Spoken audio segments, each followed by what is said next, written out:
સ્ટેટની અંદર આપણે chapter number 5 ભાગ 2 ની અંદર વિકલન ની અંદર ગયા લેક્ચરમાં આપણે એના વિશે થોડીક સમજૂતી મેળવી હતી. આજે આપણે અહીંયા એ સિવાય ત્રણેક વસ્તુ જરૂરી જે છે, શરતો જે છે ત્રણેક, એ શરતો અહીંયા આપણે જોઈશું. ત્યાર પછી મોસ્ટ આઈએમપી જે દાખલાઓ કહેવાય, જે આપણા 4 માર્ક્સની અંદર પૂછાય જ છે, એવા જે દાખલાઓ છે, એવા દાખલાઓ આપણે આજે અહીંયા જોઈશું. તો એ શરતો જે છે, એ શરતોની અંદર નંબર 1 આપણી પાસે છે.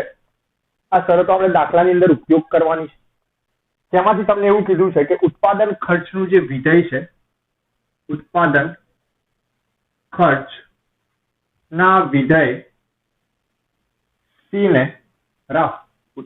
ખર્ચ એટલે કોસ્ટ કહેવાય, એટલે એનો સંકેત સી લખાય ખર્ચ આવે ત્યારે. એટલે ઉત્પાદન ખર્ચનું વિધેય સી જે છે, એ સી ને ન્યૂનતમ બનાવવાનું છે.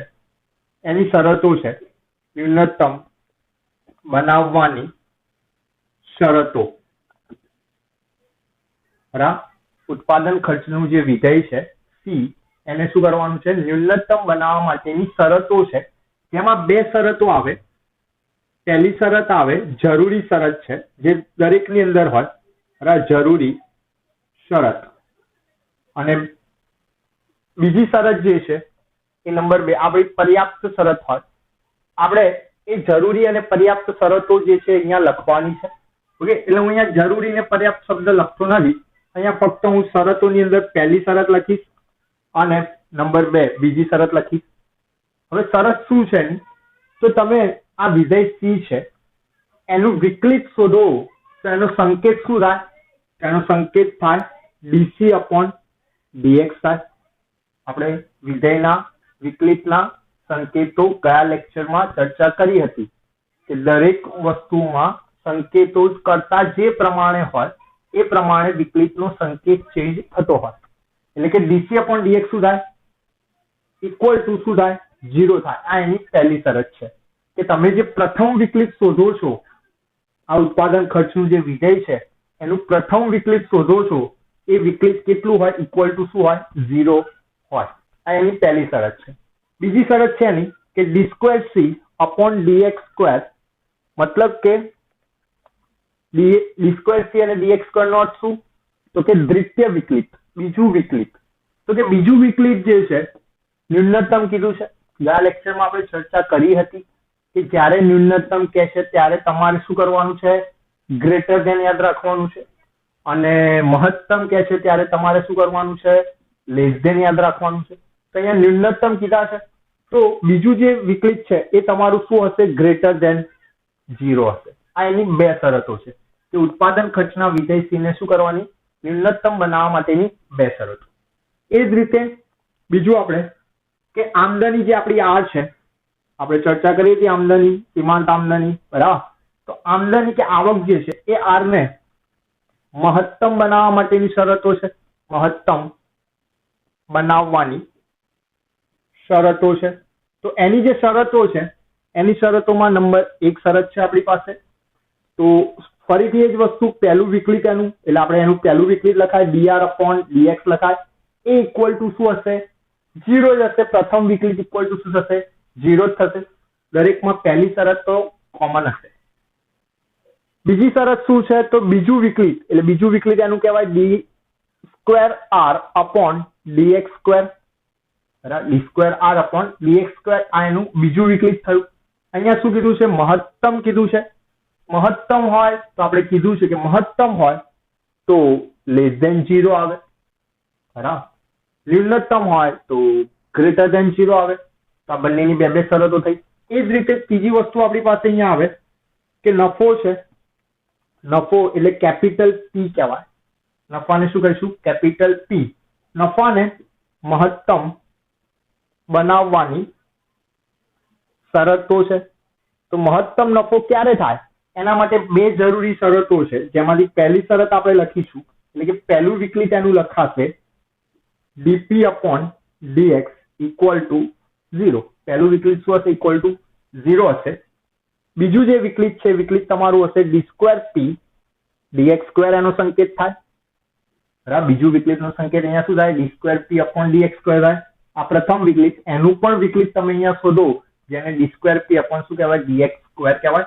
આ વિકલિત શું કીધું છે? તમારે મહત્તમ બનાવવાનું છે. મહત્તમ આવે તો શું આવે? લેસ ધેન 0 આવે. ઓકે, તો આ ત્રણ શરતોને આધારિત તમારા 4 માર્ક્સનો એક દાખલો કમ્પલસરી એક્ઝામમાં બોર્ડની અંદર હશે ને હશે 100%. ઓકે, આ શરતો બહુ અઘરી નથી, બરાબર. સી હતો એટલે મેં અહીંયા ડીસી ડીએક્સ લખ્યા, આર હતો તો મેં અહીંયા ડીઆર ડીએક્સ લખ્યા, પી હતો તો મેં અહીંયા ડીપી ડીએક્સ લખ્યા. ત્રણેયમાં પહેલું વિકલિત કેવું છે? ઇક્વલ ટુ 0 છે.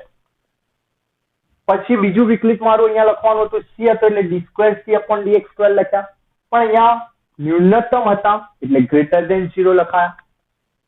પછી અહીંયા બીજું વિકલિત આપણું r એટલે કે d2r upon dx2, ખાલી ચેન્જ શું થયો? r c p c r p. આ જ વસ્તુ તમારું ચેન્જ થશે બધી શરતોની અંદર. સાથે સાથે શું ચેન્જ થયું? બીજી જે શરત છે એમાં લેસ ધેન અને ગ્રેટર ધેન નો ચેન્જીસ થાય. ઓકે, અહીંયા ગ્રેટર ધેન આવે ન્યૂનતમમાં અને મહત્તમમાં શું આવે? લેસ ધેન આવે. ઓકે, આ ત્રણ શરતો દરેક જણે યાદ રાખવાની છે. આપણે અત્યારે હાલ આ ત્રણ શરતોને આધારિત જે દાખલાઓ છે એ દાખલાઓ આપણે અત્યારે હાલ અહીંયા જોઈએ છે, બરાબર. તો દરેક જણ બુક્સની અંદર પેજ નંબર 198 પર સેક્શન E સ્વાધ્યાયનો પેજ નંબર 198 સ્વાધ્યાયમાં સેક્શન E નો દાખલા નંબર આપણો 5 જે છે એ જુએ.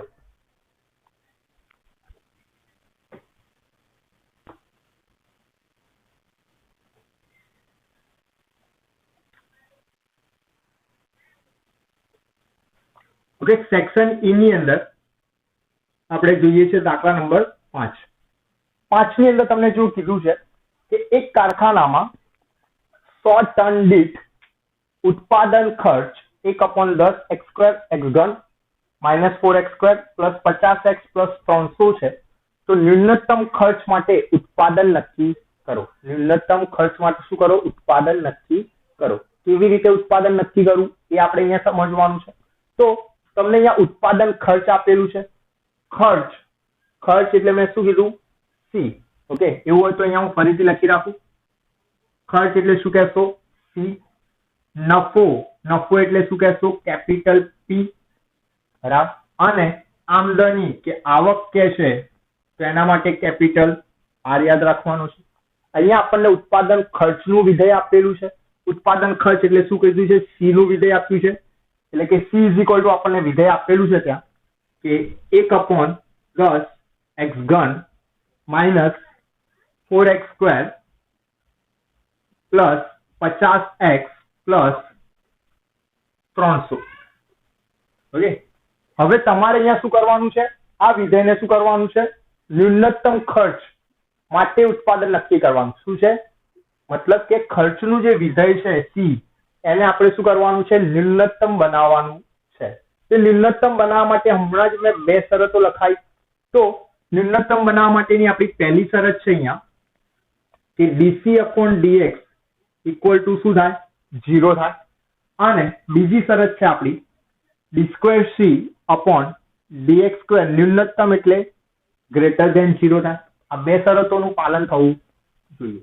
ઓકે, તો હવે અહીંયા પહેલી શરત આપણે કરીએ કે dc/dx ઇક્વલ ટુ dc/dx એટલે શું થાય? આ જે વિધેય છે એ વિધેયનું શું કરવાનું? આપણે વિકલિત શોધવાનું.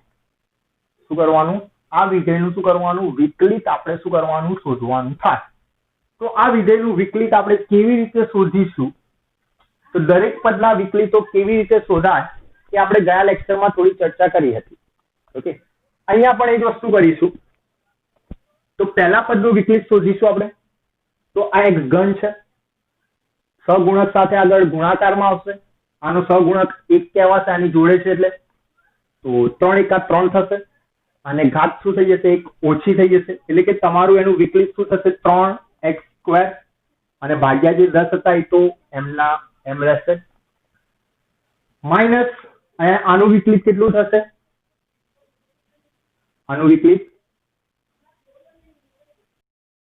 4 દુના 8 અને x બરાબર વત્તા આનું વિકલિત કેટલું થશે 50x છે તો એની ઘાત 1 છે એટલે 50 એકા 50 જ થશે ફક્ત અને x ની ઘાત 0 એટલે x શું થઈ જશે ત્યાંથી નીકળી જશે ઓકે આ પહેલું કામ થઈ ગયું ઓકે 300 તો અચળ પદ છે એટલે તો 0 જ લખાણ માટે અહીંયા લખતા નથી ઓકે આટલું કામ થઈ ગયું હવે શું કરવું તો dc dx શું છે 0 મતલબ કે આ જે વિધેય છે વિકલિત છે એ કેવું હોય ઇક્વલ ટુ 0 હોય એટલે હું અહીંયા dc dx ની જગ્યાએ શું લખીશ 0 લખીશ તો 0 ઇઝ ઇક્વલ ટુ ઓકે મારે આનો સરવાળો બાદબાકી કરવી હોય તો મારે શું કરવું પડે આ 10 જે છે દરેકના છેદમાં લાવવા પડે એટલે દરેકના છેદમાં 10 લાવવા માટે હું 10 શું કરી દઉં લસા લઈ લઉં ઓકે 10 લસા લીધો આના છેદમાં તો 10 છે એટલે એ તો 3x² જ લખાય પણ આના છેદમાં 10 લાવવા હોય તો એને 10 વડે મારે શું કરવા પડે ગુણવા પડશે એટલે કે 8x ની જગ્યાએ શું થઈ જશે 80x થઈ જશે વત્તા આ 50 ને પણ મારે શું કરવા પડશે 10 વડે ગુણવા પડશે તો 500 થઈ જશે ઓકે આ 10 ભાગાકારમાં છે સામે જાય ગુણાકારમાં તો 0 ગુણ્યા 10 એટલે કે શું થઈ જશે 0 જ થઈ જશે એટલે કે 0 is equal to 3x² minus 80x plus 500 okay તો હું આને આ રીતે લખું 0 પાછળ લખી કાઢું ખાલી 3x² માઇનસ 80x પ્લસ 500 બરાબર 0 આના ભાગ પાડીશું કેવી રીતે ભાગ પાડીશું તો આ પૂર્ણ વર્ગ ત્રિપદી કહીશું ઓકે 2 ઘાત છે 1 ઘાત છે અને અચળ પદ છે તો આના ભાગ આપણે ચોથા ચેપ્ટરમાં પણ શીખ્યા હતા લક્ષમાં પણ કેવી રીતના ભાગ પાડવાના તો પ્રથમ પદ કેટલું 3 અંતિમ પદ કેટલું 500 એટલે કે 500 ગુણ્યા 3 કેટલા થયા 1500 એ 1500 ના એવા ભાગ પાડો કે જેનો સરવાળો કરતા મધ્યમ પદ જેટલો જવાબ આવે મધ્યમ પદ આપણું કેટલું છે 80 છે તો 500 ગુણ્યા 3 1500 ના એવા ભાગ પાડો ગુણાકાર 1500 થાય અને સરવાળો 80 થાય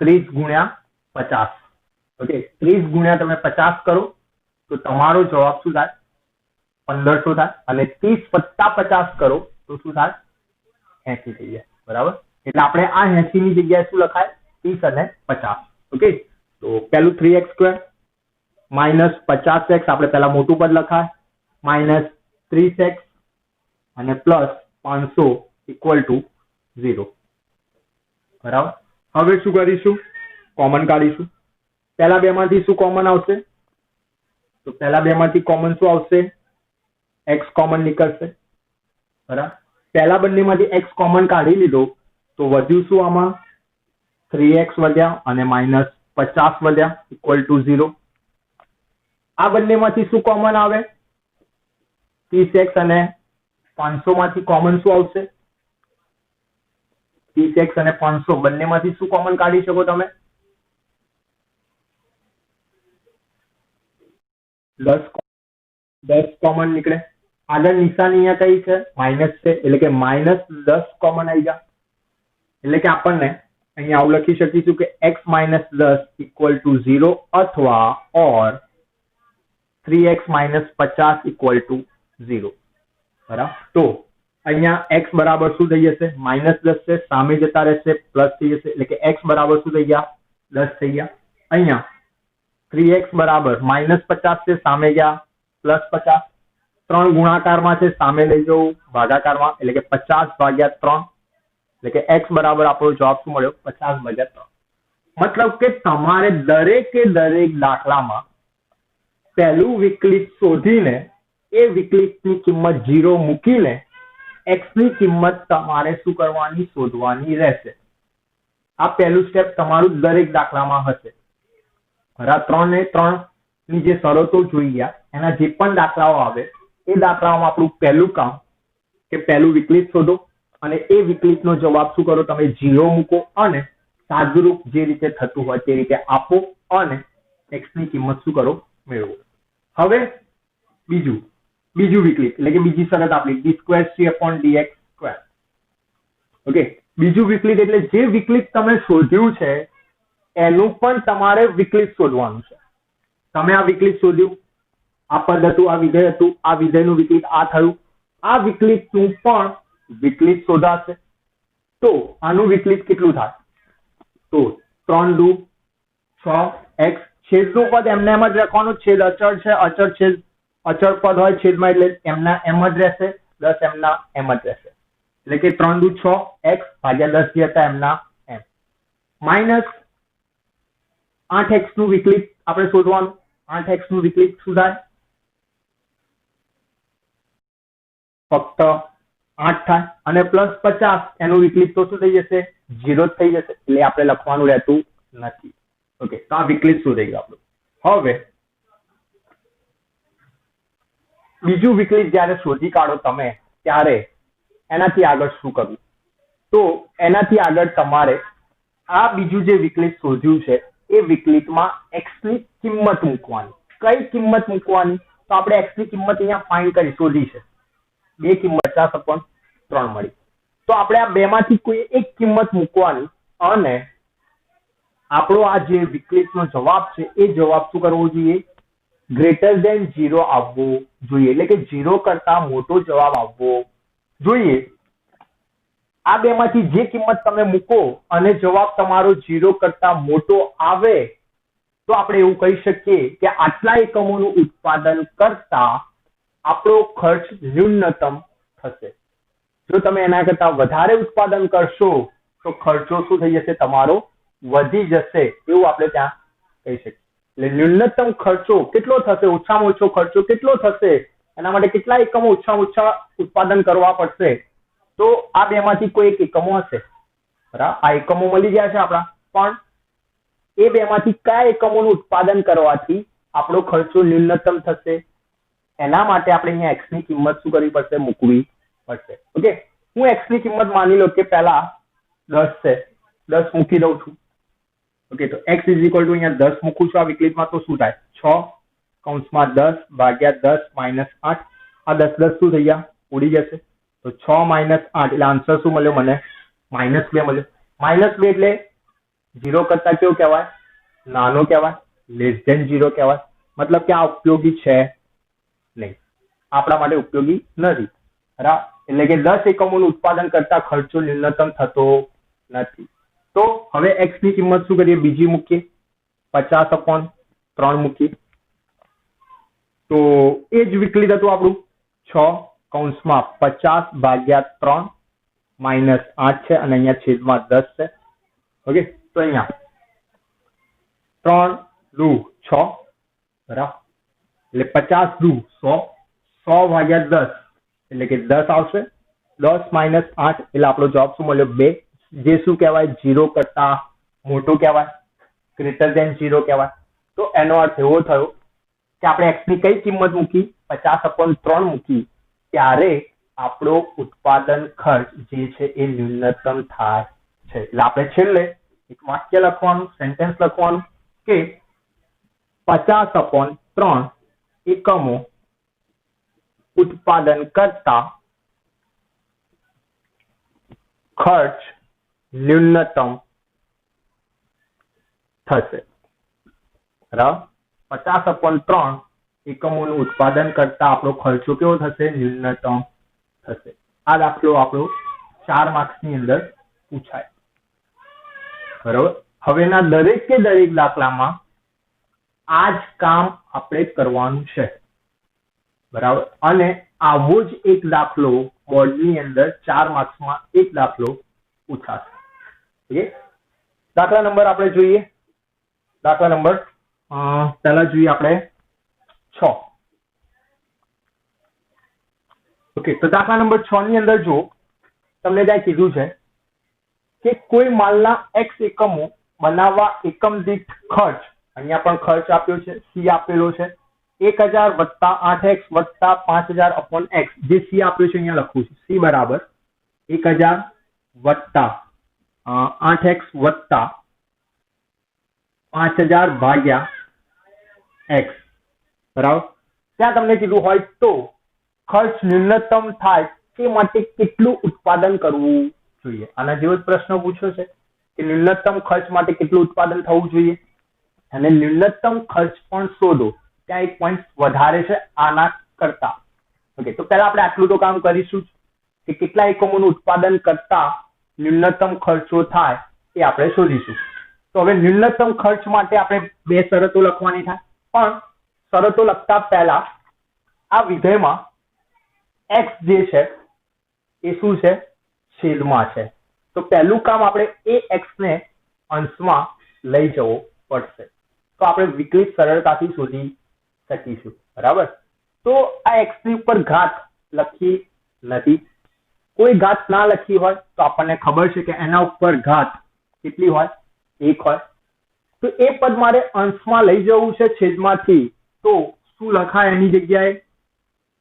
તો c બરાબર 1000 વત્તા 8x વત્તા શું લખાય? ગયા લેક્ચરમાં સમજ્યા હતા, x ની એક ઘાત છે એ મારે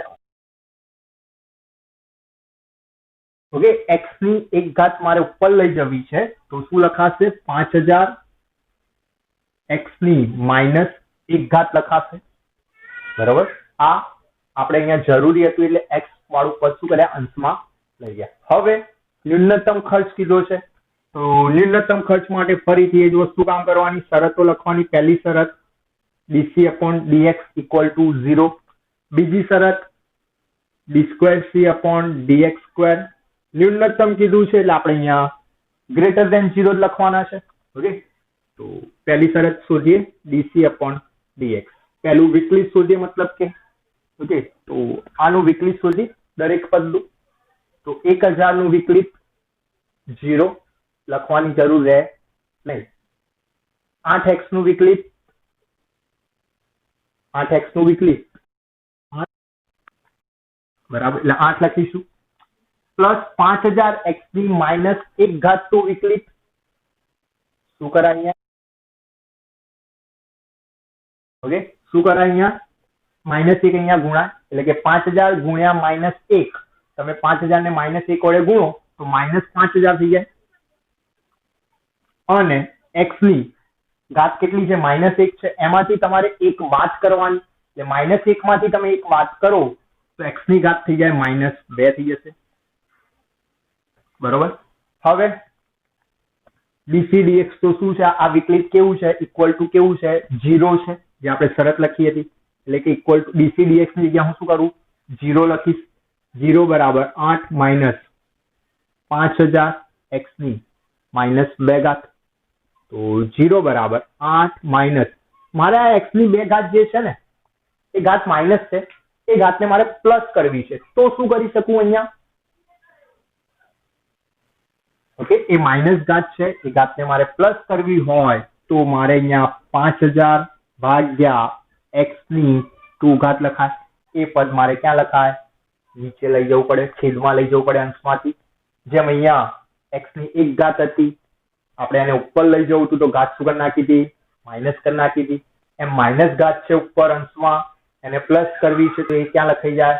છેદમાં લખાઈ જાય, એટલે છેદમાં x નો સ્ક્વેર લખાઈ જાય. ઓકે, હવે આ માઇનસ પદ છે આખું 5000/x², એને પ્લસ કરવું હોય તો હું શું કરું? સામે લઈ જાઉં. સામે તો શું છે? 0, એટલે પ્લસ કરીએ 0 માં તો એના જ કિંમત રહેવાની, એટલે કે આવું થઈ જાય 5000 ભાગ્યા x² બરાબર 8 થઈ જાય. આ x² ભાગાકારમાં છે. હવે સામે લઈ જાઉં તો ગુણાકારમાં, અને 8 ગુણાકારમાં હોય એને હું સામે લઈ દઉં તો ભાગાકારમાં થઈ જાય, એટલે કે આવું થઈ જાય 5000 ભાગ્યા 8 બરાબર x² થઈ જાય. ઓકે, 5000 ભાગ્યા 8 કેટલા થાય? 5000 ભાગ્યા 625 થાય, એટલે કે 625 બરાબર શું થાય? x² થાય. તો x કેટલા થશે? 625 નું શું કરવું પડશે? કાઢવું પડશે. તો 625 નું વર્ગમૂળ કાઢીએ તો x બરાબર શું કહેવાય? 25 કહેવાય. પણ એ 25 તમારા પ્લસ પણ હોઈ શકે, માઇનસ પણ હોઈ શકે, કારણ કે -25 નો વર્ગ કરો તો પણ 625 થાય, અને +25 નો વર્ગ કરો તો પણ 625 જ થાય. એટલે કે x = અહીંયા તમારે શું કરવું પડે? માઇનસ કે પ્લસ 25 લખવા પડે. એટલે કે x ની અહીંયા બે કિંમતો મળી ગઈ. કઈ બે મળી? -25 અને +25. ઓકે, હવે બીજું વિકલિત શોધવાનું. તો d2c upon dx² equal to 8 નું વિકલિત તો 0 એટલે લખાશે નહીં. ઓકે, 8 નું વિકલિત કેટલું? -5000 x ની -2 ઘાત. એનું વિકલિત કેટલું? આનું વિકલિત થશે તો -2 ગુણ્યા -5000. -2 ગુણ્યા -5000 એટલે +10,000 બરાબર. એટલે કે 10,000 x ની -2 છે એમાંથી એક બાદ કરવાના એટલે કે -3 ઘાત લખાશે. ઓકે, આ ઘાત માઇનસ છે, મારે એને પ્લસ કરવી છે. શું કરું? x ની -3 ઘાત એ ઘાત પ્લસ કરવી છે તો એ પદ શું કરીશું? છેદમાં લખી દો. એટલે આવું લખું 10,000 ભાગ્યા x ઘન. ઓકે, હવે આ થઈ ગયું કામ. હવે અહીંયા શું કરવાનું? x ની કિંમત મૂકવાની. કઈ? +25 મૂકીએ અથવા -25 મૂકીએ. બંને મૂકવાની જરૂરી નથી, કોઈ પણ એક મૂકો તો પણ ચાલે. આપણો જવાબ શું આવવો જોઈએ? ગ્રેટર ધેન 0 આવવો જોઈએ. 0 કરતા મોટો જવાબ આવવો જોઈએ. ઓકે, તો જો માઇનસ મૂકીશ અહીંયા x ની કિંમત, તો જવાબ માઇનસમાં જ આવવાનો છે. અને જો માઇનસ મૂકું ને માઇનસમાં જ જવાબ આવે તો માઇનસ તો 0 કરતા શું કહેવાય? નાના કહેવાય, લેસ ધેન કહેવાય. તો મતલબ કે મારે માઇનસ મૂકીને કોઈ મતલબ રહેતો નથી. એટલે હું અહીંયા શું કરીશ? x ની કિંમત શું મૂકીશ? +25 મૂકીશ. એટલે કે 10,000 ભાગ્યા 25 નો ઘન. એટલે કે 10,000 ભાગ્યા 25 નો ઘન કરીએ તો કેટલો થાય? 25 નો ઘન. 25 નો ઘન થાય 15,625. ઓકે, આ જવાબનો હવે ભાગાકાર કરવાની કોઈ જરૂર છે નહીં. આ જવાબ 0 કરતા મોટો કે નાનો? આ જવાબ જે આવ્યો એ જવાબ આપણો 0 કરતા મોટો કહેવાશે કે નાનો કહેવાશે? પ્લસ છે. પ્લસ છે. પ્લસ કિંમત હોય તો હંમેશા એ જવાબ 0 કરતા મોટો જ કહેવાય. બરાબર. મતલબ કે આ જવાબ શું છે? આપણો ગ્રેટર ધેન 0 છે. એટલે આપણી બીજી શરત થઈ ગઈ. ઓકે, કે કઈ કિંમત મૂકી તો આપણો જવાબ ગ્રેટર ધેન 0 આવ્યો? 25. એનો અર્થ એવો થયો કે 25 એકમોનું ઉત્પાદન કરીશું તો આપણો ખર્ચો શું થશે? ન્યૂનતમ થશે. એટલે આપણે અહીંયા લખીશું કે 25 એકમો ઉત્પાદન કરતા ખર્ચ ન્યૂનતમ થશે. ઓકે, આ પહેલું કામ પૂરું આપણું. હજી બીજું એ પણ કીધું છે કે ન્યૂનતમ ખર્ચ પણ શોધો. ઓકે, શું શોધો? ન્યૂનતમ ખર્ચ. તો ન્યૂનતમ ખર્ચ શોધવા માટે આપણે ખર્ચનું જે વિધેય છે, ખર્ચનું વિધેય એટલે આ જે હતું એ વિધેયમાં આપણે આ ન્યૂનતમ ઉત્પાદન માટે કેટલા એકમોનું ઉત્પાદન કરવું પડે? 25. એ x ની કિંમત આ વિધેયની અંદર શું કરવાની?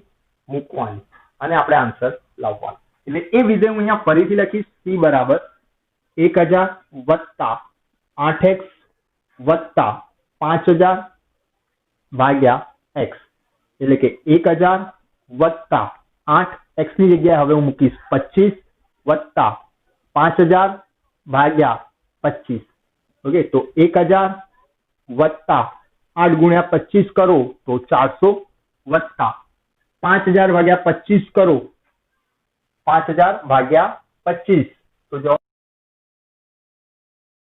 5000 ભાગ્યા 25 નો જવાબ શું થશે? 25 ગુણ્યા 8 કેટલા? ઓકે, સોરી, 25 ગુણ્યા 8. 25 ગુણ્યા 8 એટલે 200 બરાબર. અને ભાગ્યા 25 એટલે પણ 200. તો ટોટલ કરો તો ટોટલ તમારું થાય અહીંયા 1400 રૂપિયા. એટલે તમારો ન્યૂનતમ ખર્ચ કેટલા રૂપિયા થશે? 1400 રૂપિયા તમારો ન્યૂનતમ ખર્ચો થશે. કેટલા એકમો ઉત્પાદન કરશો? તો 25. તમે 25 એકમો બનાવશો કોઈ પણ વસ્તુના, એ વસ્તુના 25 એકમો બનાવવાનો ખર્ચો તમારો 1400 રૂપિયા થશે અહીંયા.